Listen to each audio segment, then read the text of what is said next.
Good morning everybody, कैसे हैं आप सभी। अब एग्जाम में आप सभी का स्वागत है। मैं अवनीश, चलिए करते हैं स्टार्ट आज की क्लास। जैसा कि आपको पता है कि 4 दिसंबर को आपके मेंस का एग्ज़ाम है और लास्ट टाइम पे मैं आपको कुछ टिप्स देना चाहता हूं जिससे कि आप अपने एग्ज़ाम में अच्छा कर सकें।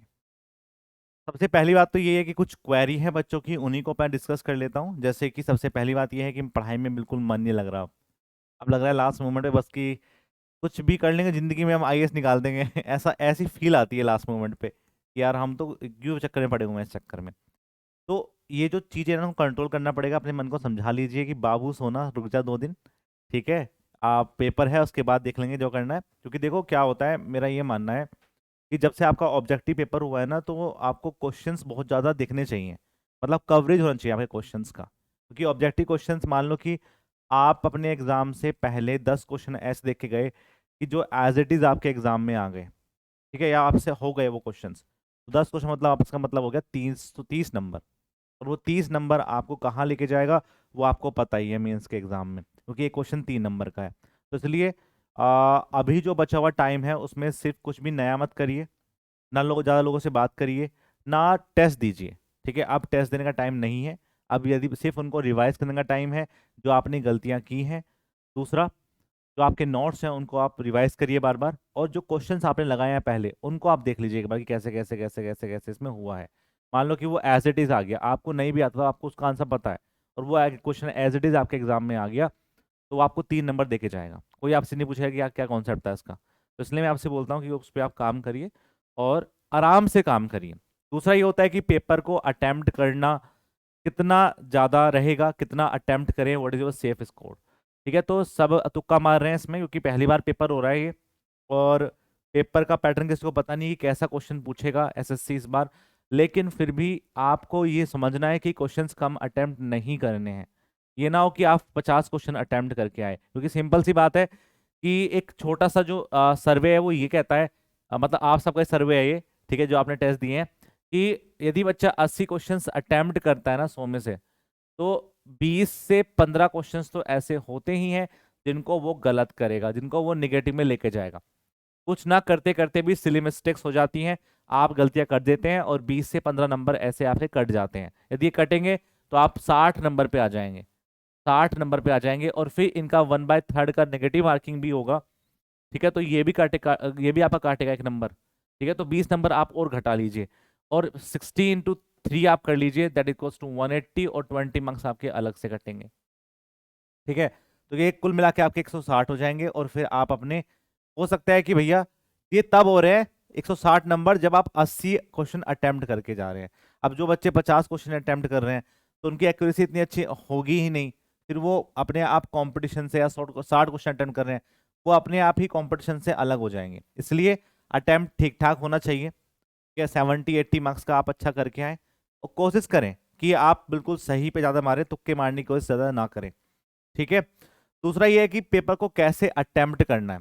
देखो सबका अपना अलग अलग है। कुछ लोगों को अपने न्यूमेरिकल में कॉन्फिडेंस आता है तो न्यूमेरिकल को स्टार्ट करते हैं, लेकिन मैं आपको सजेशन ये दूंगा कि स्टार्टिंग में आप न्यूमेरिकल्स को ना छोड़े, मतलब ना छुएं। ना छोड़ने का मतलब ये नहीं कि छोड़ें, न्यूमेरिकल स्टार्टिंग में आप ना करें, स्टार्टिंग में ना करें। क्योंकि देखो क्या है, जब से आपका वर्चुअल कैलकुलेटर वाला इशू आया है, आसान क्वेश्चंस करने में ही, आसान क्वेश्चंस करने में ही वो आपका 3 से 4 से 5 मिनट ले जाएगा।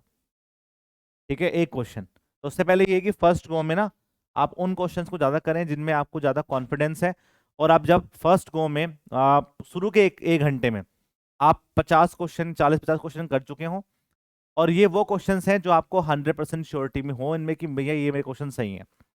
उसके बाद बचा हुआ 1 घंटे में आपको इन सभी पे काम करना है, चाहे वो आपके स्टेटमेंट वाले क्वेश्चंस हो, चाहे आपके पास वो न्यूमेरिकल क्वेश्चंस हो। ये पक्का है कि भैया न्यूमेरिकल क्वेश्चंस कम आएंगे, और थियोरेटिकल में स्टेटमेंट वाले क्वेश्चंस का चलन ज्यादा रहेगा आपके मेंस के एग्जाम में। क्योंकि बड़ी कैलकुलेशन दे नहीं सकते। बियरिंग वाले क्वेश्चंस में मान लो ऐसा क्वेश्चन आ गया 39 डिग्री 45 मिनट्स और 9, और मान लो कि 10 सेकेंड आ गया, 10 सेकेंड। अब इसको इसको आप अपने कैलकुलेटर में ऐसे फीड नहीं कर सकते। आप क्या करोगे, इस 45 मिनट्स को आप पहले कन्वर्ट करोगे इसमें सेकंड में, और फिर 39 डिग्री को फिर आप कन्वर्ट करोगे 60 × 60 में। तो आपको हर एक चीज को कन्वर्ट करना पड़ेगा सेकंड्स में। डिग्री को भी सेकंड में कन्वर्ट करना पड़ेगा, 45 मिनट को भी सेकंड में, और सेकंड तो सेकंड में है ही। तो उसके बाद आप उसको सोल्व करोगे, उसके बाद सोल्व करने के बाद आंसर देगा इसमें ही, आंसर फिर इसमें देगा। तो ये कितना टाइम आपका खाएगा? तो it is time killing questions होते हैं जो आपको कंपटीशन से बाहर कर सकते हैं। इसलिए आपको बहुत अटेंटिव होकर पेपर देना है कि मैं ऐसे क्वेश्चन में ना फंसूं जिनमें मेरे पास बहुत ज़्यादा टाइम लग जाए। और भाई एक बात और ध्यान रखेंगे, कुछ बच्चों का क्या होता है ना कि आरसीसी वाला पार्ट, सोम वाला पार्ट, स्टील वाला पार्ट स्ट्रॉन्ग होता है, काफ़ी स्ट्रॉन्ग होता है, सोयल वाला पार्ट स्ट्रॉन्ग होता है। तो उनको हो जाती है ईगो प्रॉब्लम कि मान लो कि क्वेश्चन आपसे हो नहीं रहा, आसान सा क्वेश्चन आपसे नहीं हो रहा एग्जाम में बैठ के, तो आपको ईगो प्रॉब्लम हो जाती है कि मैं ऐसे करूंगा करूंगा। मैं देखा था टेस्ट में, एक बच्चे ने एक क्वेश्चन में 25 मिनट दे रखी है, 25 minutes. It is not necessary, बहुत ही बकैती वाला चीज है। यदि आप ये कर रहे हैं तो 25 मिनट क्वेश्चंस में एक में दे रहे हैं तो आप पेपर में फेल होके आएंगे। ठीक है, तो आपको छोड़ देना उस टाइम पे उसे कि भाई बाद में देख लूंगा जब टाइम बचेगा मेरे पास, उस टाइम पे इसके पीछे नहीं लगना है, नहीं तो ये चीजें खराब करेगा। दूसरा, कैलकुलेटर क्या वहां पे मिल लेके जाना है? ऐसा कुछ नहीं है, वर्चुअल कैलकुलेटर मिलेगा। वो गलती से हिंदी में छप गया था, इंग्लिश में आप जाके देखेंगे तो लिखा हुआ है कि आप कोई भी फिजिकल डिवाइस वहां पे लेके नहीं जाएंगे, आपको वर्चुअल कैलकुलेटर वहीं मिलेगा। ठीक है, तो परेशान नहीं होना है, काम होके पेपर दीजिए। पेपर हार्ड आएगा तो सबके लिए आएगा, आसान आएगा तो सबके लिए आएगा, बस गलतियां आपको कम करनी है। आप जो लीड कर सकते हैं वो गलतियों से सीख सकते हैं। जैसे आप प्री में देख लो, बहुत सारे बच्चे बोल रहे हैं कि सर प्री में ना बहुत ज्यादा नंबर नहीं आ पाए हैं, जबकि पढ़ बहुत रहे लोग बाग, पढ़ा बहुत रहे लोग बाग, ठीक है, अलग अलग चीजों को ट्राई कर रहे हैं, लेकिन फिर भी एग्जाम में क्वेश्चंस नहीं बन पा रहे हैं। उसका मेन कारण क्या है? क्या सबके नंबर नहीं आ रहे? सभी के नहीं आ रहे। बहुत सारे कम बच्चे ऐसे हैं जो 130 140 से ऊपर लेके नंबर आ रहे हैं। 140 से मुझे लग रहा है कि मुश्किल से 2-3 बच्चे होंगे जिनके 140 से अबव मार्क्स आए हैं प्री में।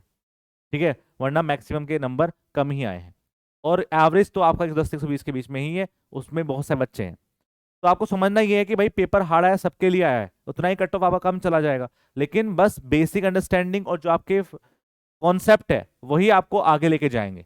ठीक है, आप कितनी पढ़ाई कर लो, आप ये सोचो कि टीसीएस क्या ही पूछ लेगा या टीसीएस कहाँ से बना रहा है, उसको आप कभी भी जज नहीं कर सकते, ना उसको आप कभी भी मैच कर सकते। बस आप अपने कॉन्सेप्ट को बिल्ड कर सकते हैं, कॉन्सेप्ट पे काम कर सकते हैं और क्वेश्चंस लगा सकते हैं, और उसी के आसपास घूमता है तो इतना पेपर आप आदमी करके जाता है कि भाई नंबर आ जाएगा। और इस बार की कट ऑफ पिछली कट ऑफ से कम ही जाएगी, क्योंकि ऑब्जेक्टिव में बहुत घुमाया जा सकता है। तो टीसीएस आपको बहुत सारी चीज़ों को घुमा के देगा, क्योंकि क्या होता है जब कन्वेंशन पेपर होता है तो आदमी को पता रहता है कि यहीं से क्वेश्चन आ सकता है, उसी उसी पे आप काम कर सकते हैं, और एक क्वेश्चन आपको 15 से 20 नंबर लेके जा रहा है। पर यहाँ पे 15-20 नंबर लाने के लिए आपको बहुत क्वेश्चन ठीक करने पड़ेंगे, तो साथ में नेगेटिव मार्किंग भी है। तो ये नहीं कि गलत कर रहे हो तो आपको 0 मिल रहा है, गलत करने पे भी आपको 2-3 नंबर दे देते थे वो, लेकिन अब नहीं ऐसा होगा। इसलिए बिल्कुल पॉजिटिव होके पेपर देने चाहिए। बहुत सारे लोगों को क्या होता है कि प्रेशर होता है, प्रेशर फील होता है। जैसे क्या होता है घर में बैठ के ना, वो यदि उनको मैं प्री का पेपर करवाऊं तो वो अच्छे नंबर लेके आ जाएंगे, ठीक है, ठीक ठाक नंबर ले आएंगे। लेकिन जैसे ही एग्जाम का फियर आ गया, इतने सारे लोग देख लिए सेक्टर 62 में, ठीक है, वहां गए थे ये टीसीएस में पेपर देने सेक्टर 62 में, और इतने हजारों की संख्या है। वैसे तो आपको मेंस में कम बच्चे मिलेंगे, टोटली 10,000 के करीब है ऑल इंडिया लेवल पे, तो कम मिलेंगे बच्चे आपको मेंस में, लेकिन फिर भी आपको डरना नहीं है। ये जो आपका फोबिया है ना, इसको कम करना पड़ेगा। आपको अपने ऊपर कॉन्फिडेंस होना चाहिए कि भैया मैं इतने बच्चों को पीछे छोड़ के आया हूँ प्री में, तो मेरे में कुछ तो बात है। अपने आप को कुछ तो बात वाला काम करना पड़ेगा, अपने आप के लिए स्पेशल हो। ठीक है, अब जब, क्योंकि देखो क्या होता है, पढ़ाई बहुत जरूरी है, पढ़ाई करना बहुत जरूरी है, लेकिन जो ये कॉन्फिडेंस है ना, 20% कॉन्फिडेंस लाइफ में चाहिए। वैसे तो 100% चाहिए, लेकिन 80% पढ़ाई और 20% कॉन्फिडेंस, और ये 20% कॉन्फिडेंस आपकी 80% की पढ़ाई के ऊपर भारी पड़ता है। तो इसलिए ढंग से आप देके आना है पेपर, और चीजों को सीखना है कि भाई मैं फोड़ के आऊंगा पेपर। ये फील आपकी पेपर में एंट्री करने से पहले होनी चाहिए। सुबह के टाइम में आपका पेपर है, कुछ खा के जाना, हल्का खा के जाना।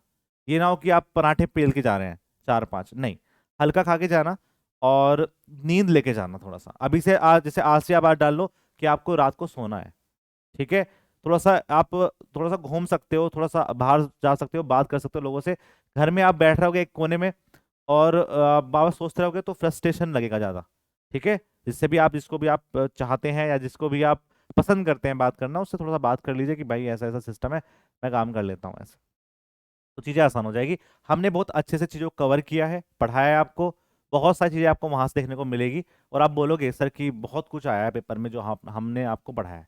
ठीक है, ऐसे तो कोई गारंटी है ही नहीं कि देखो जो मास्टर पढ़ा रहा है उसका सब कुछ ही एग्जाम में आ सकता है, क्योंकि हम जो आपको पढ़ाएंगे और जो आप वहां पे जाके देखेंगे उसमें भी डिफरेंस हो जाता है, और आपके समझने में डिफरेंस हो जाता है, और आपके करने में डिफरेंस हो जाता है। लेकिन मेन चीज यही है कि फिर भी बच्चे निकल जाते हैं क्योंकि प्रैक्टिस करते हैं। अब मान लो कि आपके टेस्ट में नंबर कम आ रहे हैं और कोई यादव जी हैं, वो क्या कर रहे हैं, वो टॉप ही कर रहे हैं, ठीक है, हर बार 250, 280, 290 नंबर ला रहे हैं। तो इट इज नॉट पॉसिबल कि इतने नंबर आ सकते हैं।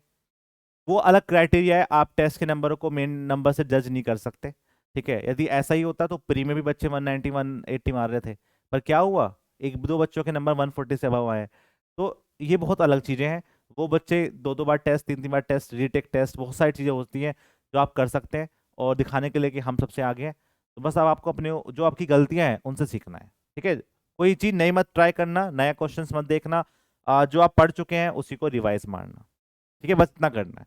और अच्छे से नींद देके जाएंगे तो अच्छा एक्टिव काम करेगा, क्योंकि मैक्सिमम बच्चों के साथ ये होता है कि एक दिन पहले नींद नहीं आती है। जैसे आप ट्रैवलिंग कर रहे होंगे, अभी कल आप ट्रैवल करोगे, परसों आपका पेपर है, तो ट्रैवल करके करके जाओगे थोड़ा सा दूर, तो फिर आपको नींद नहीं आएगी नई नई जगह पे। तो इसलिए थोड़ा सा अपने आप को समझा लीजिए कि थोड़ा सा मैं सो जाता हूँ, नींद ले लेता हूँ, और मैं सुबह को अच्छे से काम करके आऊँगा। ठीक है, तो क्योंकि भाई सिंपल सी बात है, it is a one day exam.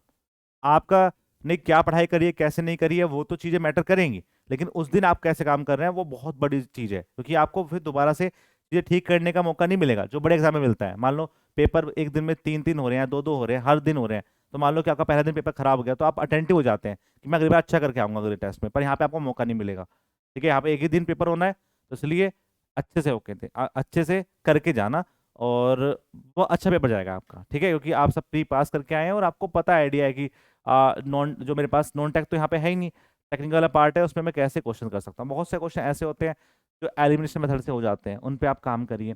बहुत से क्वेश्चन को ध्यान से पढ़ना है कि नॉट करेक्ट पूछा है, ठीक है, या करेक्ट पूछा है। ऐसे क्वेश्चंस में बहुत ज़्यादा दिक्कत हो जाती है, बच्चे पढ़ के नहीं जाते अच्छे से और बोलते हैं अबे यार मेरा गलत हो गया ये क्वेश्चन। तो इन पे आपको काम करके जाना है। ठीक है, तो कोई भी आपको ऐसा लग रहा है क्वेरी है, या ऐसी एनजाइटी आपको हो रही है, तो आप लिख सकते हैं, थोड़ा सा प्रेशर जो है आपके दिमाग में वो रिलीज हो जाएगा। और इस पर मैं आपको बात कर लूंगा टेलीग्राम चैनल पे, आप ज्वाइन भी कर सकते हैं। रात को हम रोज बात कर रहे हैं बच्चों से, जिससे कि वो एंड टाइम पे,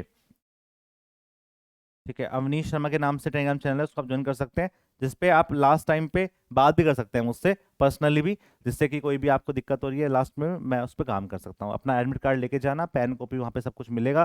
ठीक है, और एक फोटो ले जाना, जो जो उसमें मांगा हुआ है वो आपको लेके जाना है। ठीक है, और जो बच्चे अभी प्री के लिए दिख रहे हैं, एसएससी जेई के लिए, तो एसएससी जेई का न्यू बैच लॉन्च हो रहा है। एसएससी जेई 2024 का न्यू बैच लॉन्च हो रहा है 12 दिसंबर से। 12 दिसंबर से लॉन्च करेंगे, और इसको हम खत्म करेंगे फैब में। फैब में खत्म हो जाएगा। ठीक है, लास्ट फैब में हम इसको खत्म करने की पूरी पूरी कोशिश करेंगे। बहुत सारी चीज मैं सोची हुई है करने के लिए, as per your exam, as per your pattern, कि कैसे क्वेश्चंस आ रहे हैं उस सब पे काम किया जा रहा है। पूरा कंटेंट दोबारा से मॉडिफाइड किया गया है प्री का, जिससे कि भाई सिंपल सी बात है कि प्री का बैच नहीं है ये। ठीक है, ये क्या है, प्री प्लस मेंस है, क्योंकि सबसे बड़ी दिक्कत अब ये होगी कि भाई आपको ना मेंस में टाइम नहीं मिलेगा, आपको सिर्फ एक महीना मिलेगा। तो हम क्या करेंगे, हम मैक्सिमम जो बर्डन आपका मेंस का है वो प्री में आपको दे देंगे बर्डन ज्यादा। तो उससे क्या होगा कि जो एक महीना बच्चा होगा ना हमारे पास बच्चों का, उस एक महीने में, उस एक महीने में हम आपको सिर्फ प्रैक्टिस प्रैक्टिस सेशन चलाएंगे। तो उससे क्या होगा कि आपको कुछ चीज सीखनी नहीं है, आप पहले से पढ़ के आए हैं सारी चीजें, तो वो काम हम करेंगे आपके प्री के एग्जाम के लिए। ठीक है, all the very best, best best best, life में आप बहुत कुछ अचीव करें। और वह एग्जाम की जो टी शर्ट है वो आपका इंतजार कर रही है। ठीक है, मैं आपका इंतजार कर रहा हूँ, आप अच्छे से एग्जाम को फोड़ के आएं। तब तक के लिए बाय बाय, जय हिंद, जय भारत।